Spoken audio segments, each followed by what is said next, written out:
right.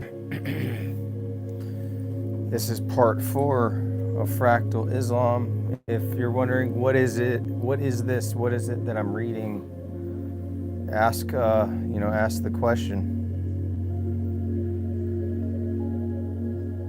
The question is, what is Fractal Islam? The answer is written in this book. What is a fractal? What is Islam? And then we weave those two together.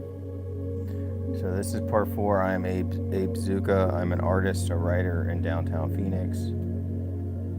You can check out my art at zuccagallery.com.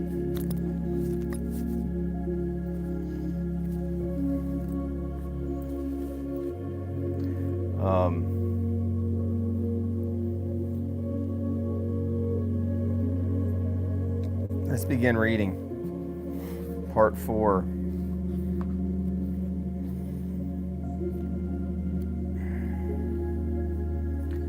Nietzsche's Islam as a proto-postmodern gesture. Nietzsche's Islam as proto-postmodern nature.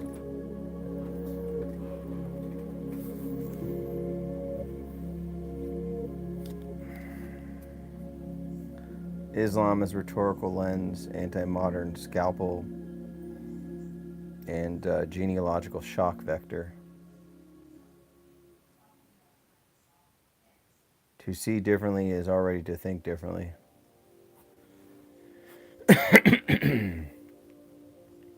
Islam is affirmation where Christianity is resentment.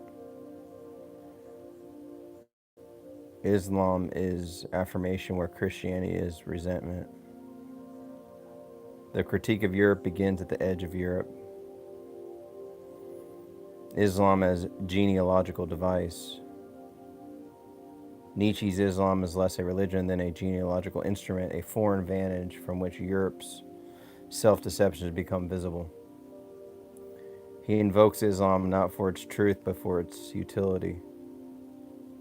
A mirror angled against Christianity's self-righteousness. Islam becomes an archive of values Europe once possessed: ferocity, sensuality, nobility, strength, and has since repudiated. To Nietzsche, Islam is not an object of study. It is a rhetorical lever for prying loose the metaphysical architecture of Europe. This invocation is proto-postmodern because it destabilizes the West through a performative foreignness. We are reading right now Fractal Islam. It's a book written by me. I'm a painter and writer in downtown Phoenix. My subscription is very low on here, but don't let that fool you. You can Google the name Abe Zucca. This is the beginning of the channel. I've only been doing this for probably like 5 days a week or so.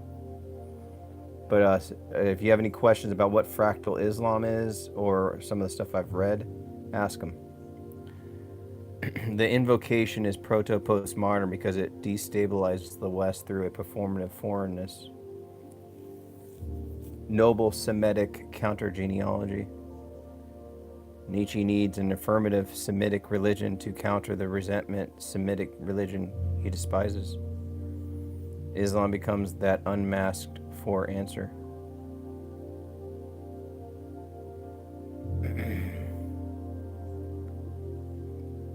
What is it you want to know?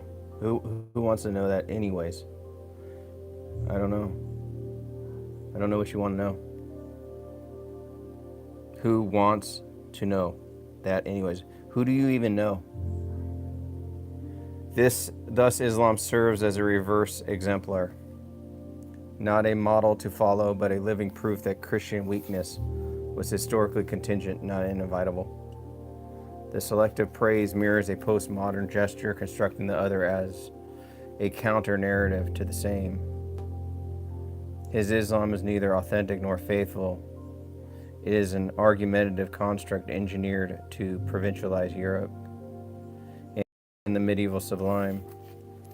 Nietzsche situates Islam in the Middle Ages, not because it belongs there, but because Europe needed it there to stabilize its historical mythology. Islam becomes Europe's medieval shadow, the dark twin against which modernity defines its own progress.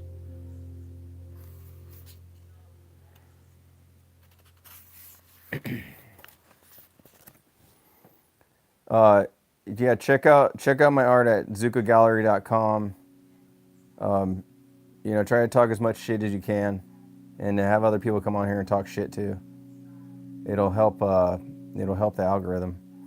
Nietzsche reverses this polarity. The medieval Islam is not backward, but intact, untouched by Christian decadence.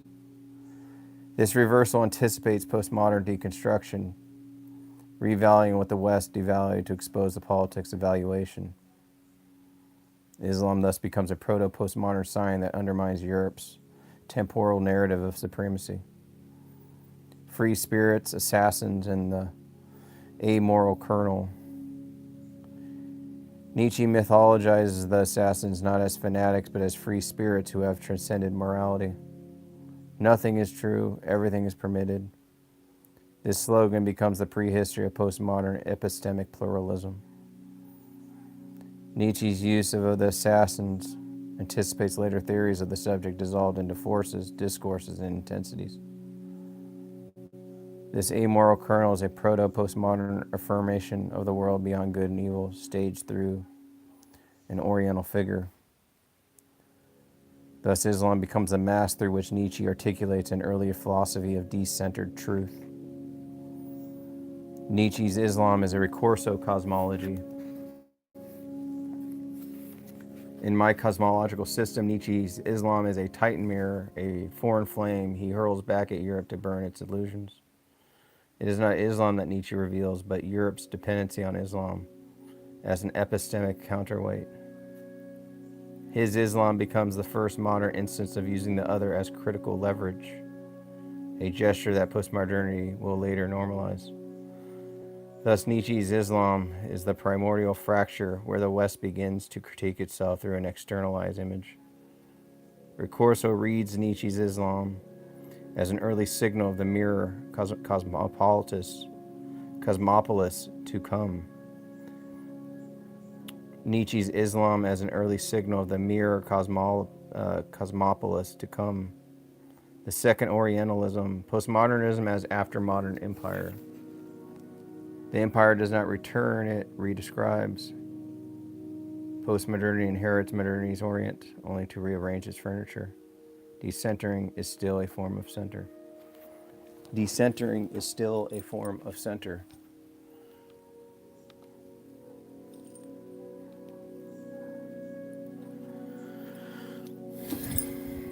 The disguised return.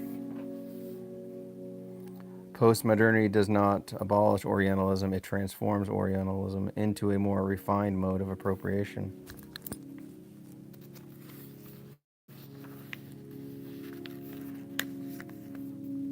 Modernity dominates the East through knowledge. Postmodernity dominates the East through interpretation. Where modern Orientalism objectifies the other, postmodern Orientalism instrumentalizes it as critique. The gesture changes, the asymmetry remains. The second Orientalism is not an empire of conquest, but an empire of epistemic extraction.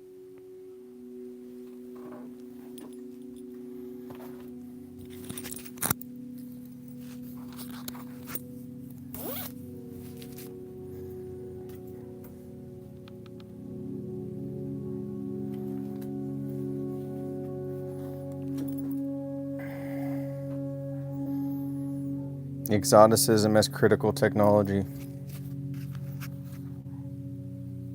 Postmodern thinkers recruit Islam as a resource for destabilizing Eurocentric narratives. Byron praised the Turks to condemn England. Nietzsche praised Islam to indict Christianity. Foucault praised Iran to critique European political rationality. This praise is instrumental, not relational. A strategic borrowing of alterity for domestic critique. Alterity becomes a toolkit. The other is transformed into a conceptual technology. Neos decentering.